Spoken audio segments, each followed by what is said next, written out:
Map paling kecil, ini dia Sunhawk yang tentunya akan menjadi map ketiga kita untuk hari ini, juga map ketiga dari 18 game yang akan dimainkan sepanjang 3 hari ini. Sunhawk kali ini dimulai dari arah pesawat Count, mau ngayang sama dengan ke arah Camp Charlie yang pasti ya ini akan sedikit menyulitkan tim Alter Ego yang biasa turun di area Camp Alpha. Tapi akankah mereka turun situ atau akankah ada perubahan? Ya, sejauh ini beberapa mapping yang kita lihat yang tersebar di sosial media, Alter Ego itu mereka bakal mempertahankan Camp Alpha harusnya, tapi dengan kondisi seperti ini apakah mereka bakal tetap menuju ke arah Camp Alpha? Dilihat dari arahnya sih, ya arah-arahnya ya benar-benar akan menuju ke arah Camp Alpha lah. Dan lihat dari Fireflux yang ada di bagian tengah, mereka nge-split cukup jauh loh. Yap, mereka bisa dibilang kayak cukup nge-split cukup jauh dari tim Fireflux, tapi memang itu standar, Mas. Area itu kalau kita ingat di PMPL Indonesia pernah juga dihinggapi oleh tim 21 Yap. dan juga dari tim DG. Dan cara mereka nge-split juga persis kayak gini. Ini sebenarnya mengingatkan gue sama victim pada zaman sebelum diambil sama Bigetron sih. Kayak Misery, Genfall, setupnya mereka, splitnya mereka, ngambil spot-spot yang diambil sama Fireflux saat ini. Dan dari Stalwart nggak ada yang gangguin mereka. Padahal kalau kita lihat harusnya ada kesempatan untuk mereka bertemu dengan tim dari Brazil. Tapi kayaknya nggak akan ada bentrok untuk saat ini. Kayak semua terkesan aman, tentram, nyaman, dan damai deh. Iya, tapi sejauh ini ya, kalau kita perhatikan juga dari semua tim ya, tentu mereka sudah mendapatkan pola permainan ini hasil dari scrim mereka yang dijalankan dengan cukup baik. Semua tim punya informasi yang cukup lengkap, semua tim juga sudah baca keadaan dari tim-tim lain. Dan so far so good bagi semua tim, tidak ada peperangan-peperangan yang terjadi. Bahkan Alter Ego yang turun di bagian Camp Alpha pun bisa menguasai area Camp Alpha secara utuh tanpa ada gangguan dari tim-tim lain yang berarti. Ya tapi circle-nya sih, circle-nya mengambil ke bagian timur banget kalau kita lihat dari posisinya saat ini. Yang lebih diuntungkan dengan posisi saat ini adalah drop dari 4AM di mana mereka mengamankan bagian Camp Bravo, mereka scrapping juga ke pinggiran-pinggiran tebing. Dan kalau kita melihat lah beberapa track record tim-tim yang bermain tadi di PMGC atau di PMPL, zona-zona kayak gini itu biasanya pinggiran-pinggiran tebing yang bakal rame. Bakal rame banget. Tapi nggak cuma di pinggir-pinggir tebing sih Pasta. Kayak kita lihat di bagian-bagian ban juga bakal rame banget. Di bagian-bagian kanan kuari kan itu perbukitan-perbukitan. Betul. Itu juga bakal rame banget. Tinggal mana yang lebih cepat untuk mengambil ke arah sana. Dan circle yang ke arah timur ini malah menurut gua agak merugikan juga buat Alter Ego. Karena terlalu banyak choke point yang harus mereka lewatin. Kayak mereka harus ngelewatin sungai-sungai yang ke arah bootcamp. Atau mereka akan lewat bawah, ngelewatin ruins. Kalau lewat ruins mereka akan lebih banyak lagi. Ketemuan sama Influence Shamin, ketemuan juga sama Geekfam. Ini bakal repot buat Alter Ego-nya. Bukan zona yang mudah untuk Alter Ego saat ini. Bukan zona yang mudah pastinya. Tapi kita bakal lihat juga dari mayoritas tim yang sudah mulai rotasi, kebanyakan baru mulai looting sih Mas. Karena mereka tadi harus terbang jarak jauh menuju ke arah sisi kiri dari map Sunhawk dan baru mulai looting. Dan gua nggak bisa menyamakan Sunhawk ini dengan Sunhawk di PMPL ID karena berbeda total. Betul. Dan nggak bisa healing ya, udah kita ingetin juga nggak bisa healing untuk di meta-meta sekarang, untuk di kondisi circle yang sekarang udah kita lihat dari PMG Chili kemarin.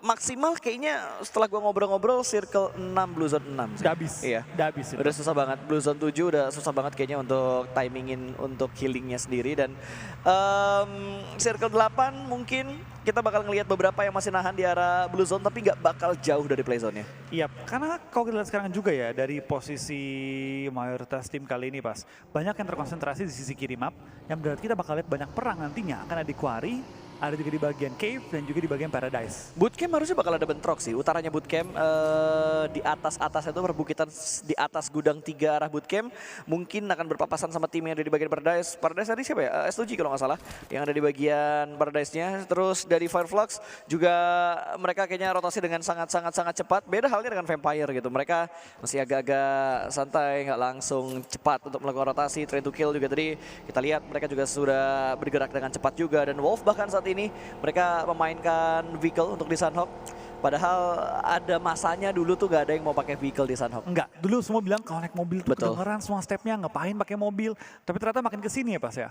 Mobil itu menjadi bagian penting dalam meta Sunhawk. Gak hanya mobil sih, Vespa pun bakal dipakai. Vespa pun dipakai karena banyak banget hal yang dilakukan dengan kendaraan selain dari cuma ngeberisik doang. Betul. Bisa pindah posisi dengan cepat, bisa ngeflank, bisa juga digunakan sebagai forting di late game dan gue rasa banyak banget manfaat dari kendaraan. Ya, dan Buriram kali ini yang kita lihat pemain-pemain mereka akan datang ternyata, kedatangan tamu yang tidak mereka undang. Ada info datang dari bagian belakang mereka, tapi kita bakal mengintip dulu pergerakan dari Renalre. Sudah mulai membuka tembakan, menembak menuju ke arah Influence Chamin, namun masih belum bisa mendapatkan target yang dia inginkan, tapi counter shoot diberikan dan lumayan nyicil darah dari Renare. Ini Ponpin harus kasih backup fire sih, karena dari Nare tentunya udah kekunci habis, bahkan utility pun dilempar. Gak banyak ruang gerak yang dimiliki, hanya bisa nge-heal saat ini dan oke, akhirnya datang bala bantuan dari tim Alter Ego yang lainnya juga, di mana dari seorang Lau, dia pun dibuat sangat-sangat low, tapi Renare tertangkap oleh Lil Boy yang menembak dari sisi kanannya. Sebuah flank yang tidak diketahui, tapi harusnya Potato nggak ketahuan. Kalau dia nggak buka tembakan, dia harusnya nggak bakal ketahuan, dan Renalre dipulangkan ke arah lobby. Menjadi poin pertama untuk Influence Chamin sementara ini, tapi Renalre sudah mulai kelihatan seperti sudah mulai ketahuan karena Federal mengintip ke arah seorang Potato juga. Sudah mulai close combat, kali ini terharang dengan satu buah batu yang memisahkan mereka. Masih belum ada tertakedown dan Federal melakukan jiggle dan berhasil dimenangkan oleh Potato, namun belum ada backup yang datang dan Potato gagal mendapatkan kedua karena double pick dilakukan oleh Influence Chamin. Iya, tampaknya dari Influence Chamin tadi mengirim satu orang untuk melakukan proning sehingga dia pun tertangkap tadi dari Potato yang tidak menyangka bahwa orangnya nge-prone di posisi tersebut. Nice try, dua pemain tim Alter Ego masih bertahan dan amat disayangkan karena memang dari tim Alter Ego itu punya keuntungan besar ketika bermain Sunhawk kalau di Indonesia. Betul. Kalau di sini total berubah sih metanya sih. Beda banget. Beda banget. Permainannya bakal berbeda banget, gameplaynya bakal berbeda banget, dan ini ada sebuah kuis gitu. Kota mana yang terletak di pusat Triangle? Gue heran sama yang Jablipovka sama Stalber. Padahal udah jelas Pochinki. Itu kayaknya paling ikonik deh. Lihat.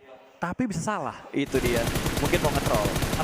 Mungkin kan. Mungkin yang dilakuin sama pemain Inco ini agak sedikit nge-troll karena terbuka banget. Sebuah angle yang bebas dan tadi berhasil main MP mendapatkan Vitali. Satu tumbang dari Inco. Begitu bakal dari tim headshot. Tidak begitu saja berdiam diri. Squash menembak kepala dari seorang main MP dan langsung coba nge-pressure kembali menuju ke arah tim Buriram yang sudah megang high ground advantage. Yap. Dan Squash kali ini mengintip dari bagian belakang sebuah kontainer. Inco terkenok satu pemain mereka masih bisa diselamatkan juga, sementara Buriram menguasai bagian high ground-nya, Flo. Iya, tapi kita bakal kayaknya juga tampaknya dari posisinya tim Inco. Mereka pun saat ini coba untuk melakukan kembali serangan ke arah Buriram, tapi Buriram di takedown gak terlalu masalah, mereka punya posisi yang sangat aman, mereka bahkan sudah melakukan revive terlebih dahulu, dan saat ini kita bakal lihat dari tim Inco, mereka di pressure habis oleh Buriram, tidak diberikan ruang gerak sama sekali. Yap, itu dia, pergerakan-pergerakan yang sudah dilakukan, press dan agresif sudah mulai dimainkan oleh kedua tim ini. Sementara Inco akan mencari jalur lain untuk mereka kabur, tapi dari arah Buriram, kayaknya mereka berusaha banget buat ngelock dan mematahkan pergerakan dari Inco-nya. Yap, tapi kita lihat juga tampaknya dari tim Buriram tidak buru-buru melepaskan tim Inco yang sudah terjepit di area docks tadi. Sedangkan kalau kita perhatikan center circle, sudah ada 4AM, ada tim A7, ada Wolves, ada Nova.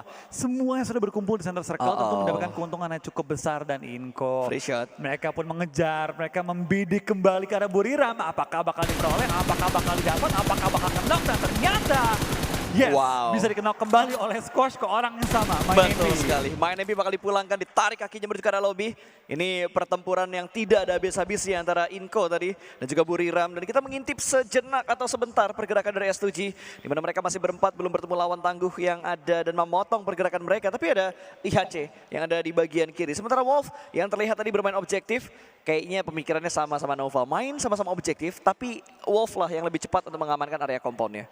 Targetnya sama, eksekusinya berbeda waktunya. Betul. Dan akhirnya Wolves mendapatkan compound, tapi nggak jadi kerugian juga bagi tim Nova. Pas split mereka begitu jauh, begitu luas, sehingga informasi mereka peroleh di sekeliling area dari Quarry ini sangat-sangat banyak. Iya, betul. Sementara dari arah memori kali ini, Wolf, gue masih belum melihat permainan SMG yang biasanya sih. Setelah mereka akhirnya terakuisisi oleh Wolf, gue masih belum melihat kayak permainan mereka yang biasa mereka lakukan di PEL. Iya, tapi kita lihat juga tampaknya dari airdrop yang jatuh ada AMR dan sayangnya ketutupan sama skor tadi ya. Itu pelornya cuma sedikit loh. 5. Cuma sedikit banget dan gak banyak kesempatan. Sebenarnya sakit banget emang weaponnya, tapi ya pelornya sedikit. Makanya nggak terlalu meta-meta banget. Iya. Kalau mau sniper sekalian aja, ya sniper biasa. Tapi ya, gue kayak nggak terlalu ngelihat permainan DBS yang efektif di PMGC final. Di PMGC League itu DBS banyak S12K itu benar-benar efektif banget. Tapi lo lihat tadi beberapa momen HBD dengan DBS, kita nggak ngelihat momen yang benar-benar krusial dan penting banget gitu kayak yang kita lihat di PMGC League. Ya, bisa dibilang juga dari tim yang bertanding di PMGC Grand Finals kali ini ya, mungkin mereka lebih mengutamakan UMP yang memang lu miss nggak apa-apa. Alright. Dibanding DBS lu miss lu habis gitu kan. Karena dari tadi gue lihat kayak Bison, UMP yang lebih diutamain. Ya, Uzi malah jarang juga. Iya, dan gak banyak yang pakai DBS. Kalau biasanya kan banyak banget DBS, S12K itu banyak banget ya dimainin. Yap, ini lebih banyak yang pakai UMP dan juga Bison. Yap, betul. Oke, masih melihat ke arah yang sama antara Wolf dan juga Nova. Di mana jarak mereka berdekatan tapi belum ada tukar peluru yang terlalu komit. Sementara dari arah Geek Fam, ini juga satu tim yang menjadi pertanyaan gua. Apa sebenarnya yang terjadi oleh Geek Fam gitu? Ketangkasan mereka, kegaharan mereka di league itu gak kebawa untuk di hari pertama. Lebihnya untuk 2 game yang udah kita lihat lah. Gue juga gak ngerti sih Pasa. Gue meng-expect Geek Fam itu menjadi salah satu monster di Grand Final kali ini. Iya, langsung ngegas loh. Langsung ngegas. Gue kira bakal lihat kayak performa mereka yang sangat baik di group stage. Dapat disimulasikan ulang di final, tapi harus balik ya. Belum perform sejauh ini. Malah baru 1 poin dari 3 game, dari 2 game maaf, yang mereka mainkan. Bener-bener gak efektif banget gitu yang dilakuin sama Geek Fam untuk di 2 match tadi. Ya, tapi ini kita udah masuk untuk di mungkin ya signature map dari arah Geek Fam juga kalau kita melihat apa dan mengingat apa yang dibicarakan sama Junior tadi. Iya. Tapi tentu kita bakal dari Geek Fam ya. Dengan kali ini Senok kembali dimainkan, ini jadi chance bagi mereka juga untuk coba mendapatkan poin-poin yang berharga. Circle sudah kembali menutup dan akan coba berpindah kali ini menuju ke arah mana? Apa kalau ke Langkawi sih paling seru? Iya, Oke, lumayan nih. Banyak mengambil perairan, sepertiganya paling gak ada perairan, dan pinggir-pinggiran Langkawi ini isi perbukitan semua. Ini harusnya bakal ketemuin Fireflux sama S2G, mereka bakal ketemuan. Train to Kill sama 4AM itu ketemunya mungkin agak-agak lama. Inko mungkin bakal ketemuan sama Wolf, karena ini 2 tim yang pergerakannya mungkin akan bentrok. Iya, tapi kita bakal kayak juga tampaknya dari semua tim yang sedang melakukan rotasi. Mulai di pick off ya tampaknya ya. Mulai di pick off, mulai ditumbangkan, mulai kami satu persatu di secure poinnya oleh tim IHC, Kang Pukul dari Mongolia. Yap, dan Stone dipulangkan karena lobby Vampire kehilangan 1 anggota mereka. Terjebak di bagian pinggir-pinggir tebing kali ini karena langsung tancap gaspol dari mobilnya untuk mengamankan posisi dan tidak terpulangkan keseluruhan pemain mereka. Tapi wow, bertemu dengan Inko, satu persatu sudah berhasil diamankan dan wah, tinggal 1 lagi. Tinggal di finishing sebenarnya ini. Iya, tapi kita bakal juga makanya tinggal finishing bukan jadi hal yang mudah juga dikarenakan banyak banget tim-tim lain yang sudah mengelilingi area ini. Vitali, MVP kita dari game sebelumnya sudah mulai muncul juga dan India Vespa yang sempat dibahas oleh Bro Pasta. Yep. Tetap digunakan. Tetap. Ini digunain sama tim-tim yang mungkin bakal mencari tempat objektif gitu, mengirimkan 1 pemain mereka atau bahkan mereka komit untuk rotasi. Tapi dua pemain ini bakal bertemu, ada pemain Inko dan juga Wolf yang sudah mulai berpapasan dalam satu area shake yang sama. Granat sudah mulai dimasak dan Memori hanya berdiam diri di bagian dalam. Belum ada pergerakan dan akhirnya melihat permainan shotgun yang berhasil. Nene BT berhasil mendapatkan last man dari Wolf dan memulangkan Wolf ke arah lobby. Masih belum efektif Wolf, 3 game mereka mainkan. Iya, 3 game dimainkan, 1 poin saja yang dikantongi. What happened dengan Wolves?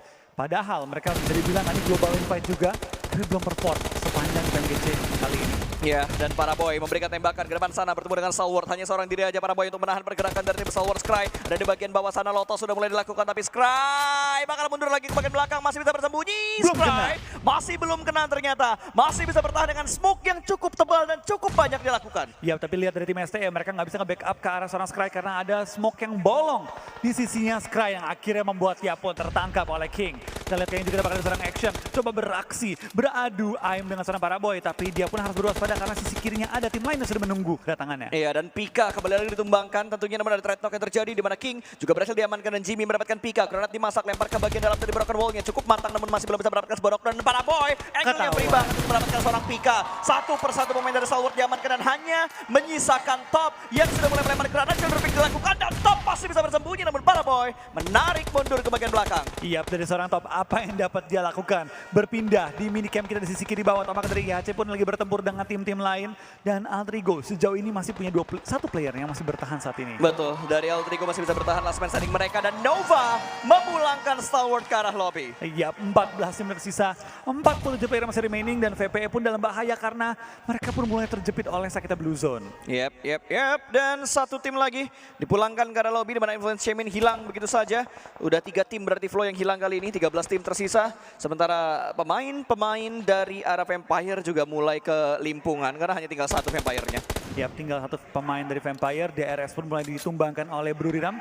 Bruriram yang start slow kali ini sudah mulai menemukan kembali poin-poin yang berharga, mulai kembali menemukan performa mereka. Bahkan saat ini mereka juga masih punya anggota yang cukup oke, 3 player. Dan juga beberapa poin elim yang harus bisa di-secure. Yap. Dan King juga ketahuan ternyata bertemu dengan Geek Fam. Dan Geek Fam apakah mereka mulai bangkit karena mereka mulai menambah pundi-pundi elimination, mendapatkan pemain dari Nova. Bahkan Sarama juga berhasil diamankan bertemu dengan Fireflux. 3-way showdown ternyata terjadi dan ini kerugian tentunya buat tim Nova. Iya, dan kayak juga dari Paraboy langsung ditumbangkan oleh seorang Mika. Yap, Mika. Geek Fam ternyata mengambil keuntungan ini, dan Geek Fam sesuai prediksi dari Junior JR.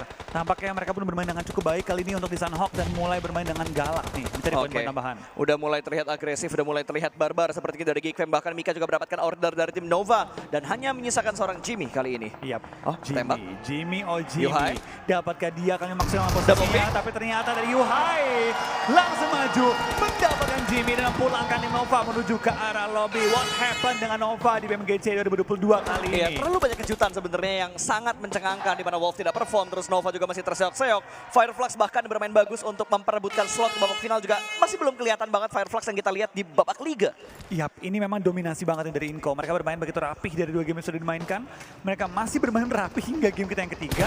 Dan Alter Ego yang gue belum lihat nih adanya game yang maksimal dari mereka. Game pertama menunjukkan potensi yang sangat tinggi. Betul. Game kedua nggak terlalu maksimal, game ketiga langsung ke pick off 3 orang. Yap, itu dia pick off yang terjadi, hal-hal yang tidak kita duga ternyata terjadi, bahkan di mana Alpha 7 kali ini masih bermain agresif mendapatkan pemain dari Fireflux juga. Satu persatu sudah mulai tumbang kali ini. Solkai juga menyusul pulang ke arah lobby di mana Geek Fam masih lapar, masih ingin mendapat pundi elimination. Iya, kita bakal juga pakai dari tim kali ini FF. Mereka pun terus diincar, terus di gatekeep oleh tim Geek Fam. Dan kita bakal pindah menuju ke arah tim IAC. Mereka pun berada di pinggir-pinggir area Lakawi dan T2K. Langsung didapatkan juga target mereka oleh seorang Demo yang kali ini bakal mengejar. Dan coba untuk nge-pressure ke arah lawan-lawannya IAC. Tinggal 2 pemain tapi mereka juga sulit banget masuk ke arah zona karena Schwab masih coba untuk menarik targetnya. Iya, dan ini cepet banget sebenarnya Flo. Kalau lo perhatikan dari jumlah eliminationnya, timing eliminationnya ini cepet banget terjadi. Tinggal 10 tim yang tersisa dan Mika tertangkap bertemu dengan tim Inco di mana 4AM juga berhasil mendapatkan pemain legend dari Train to Kill. Melihat ke bagian atas dan Geek Fam masih berusaha untuk melakukan reset karena Mika sedang tumbang. Smoke sudah mulai di pop up juga. Yuhai memberikan sebuah follow up dan squash dari Inco. Tidak mengendurkan press mereka ke arah Geek Fam. Oke, kita bakal lihat kalian juga dari Inco. Inco masih coba untuk bertahan, coba maksimalkan game kali ini dari game mereka yang sangat baik 2 game sebelumnya. Mereka punya chance nih untuk mempertahankan posisi puncak mereka, apalagi DRS baru tumbang. Betul, DRS baru tumbang, tapi Train to Kill dengan 3 pemain mereka cukup dekat dengan S2G.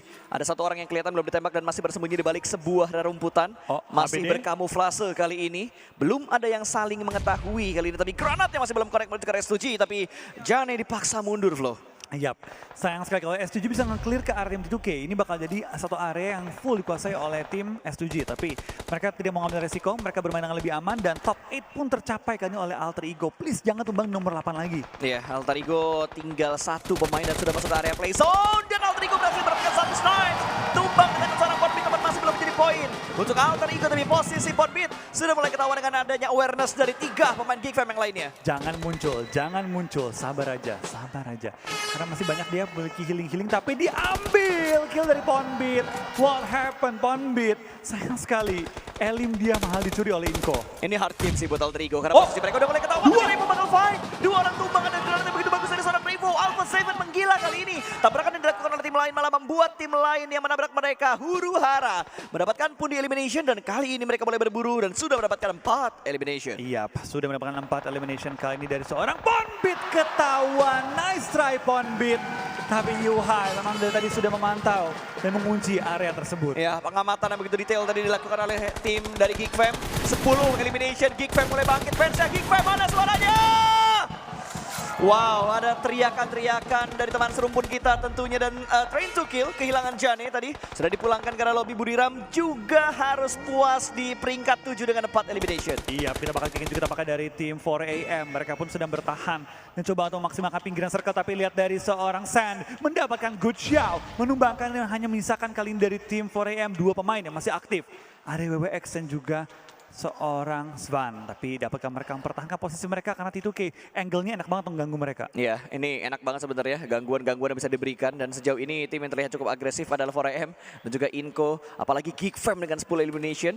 6 tim tersisa Wolfie untuk circle yang ke-6. Iya, 6 tim tersisa tapi kita bakal lihat apakah dari tim-tim yang bertahan bisa mendapatkan elimination yang maksimal juga karena Geek Fam udah melampaui semua tim lainnya. Betul. 10 elim dikantongnya oleh Geek Fam di saat mereka nggak perform sepanjang 2 game sebelumnya. Iya. Pertanyaan gue, apakah mereka hanya perform untuk di Sanhok aja?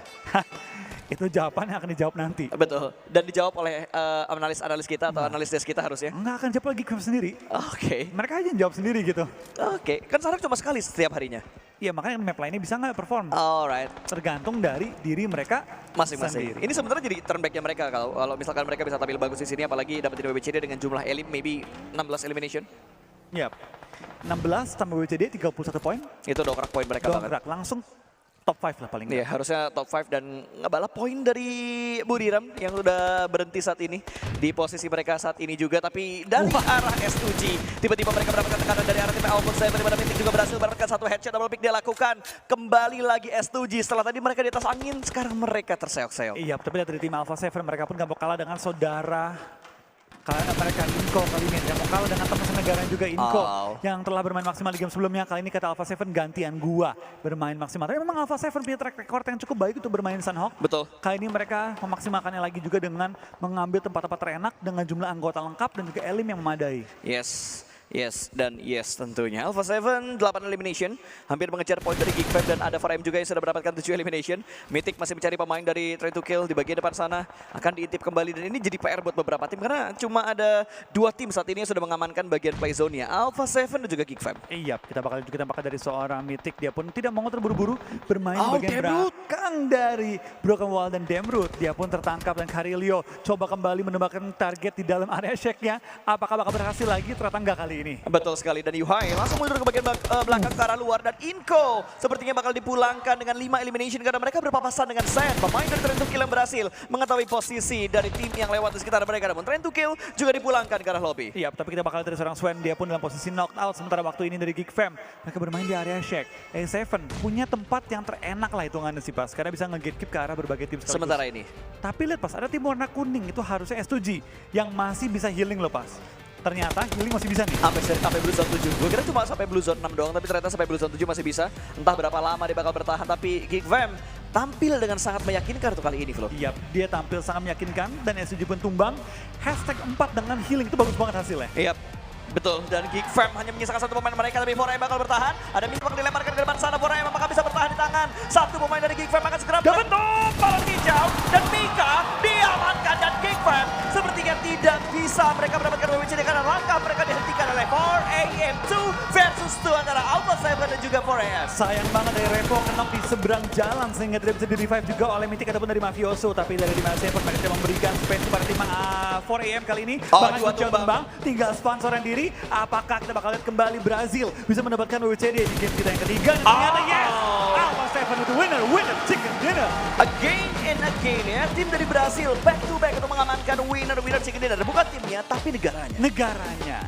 Ini dia kebangkitan dari PUBG Mobile Amerika Selatan kali ini. Bermain dengan sangat luar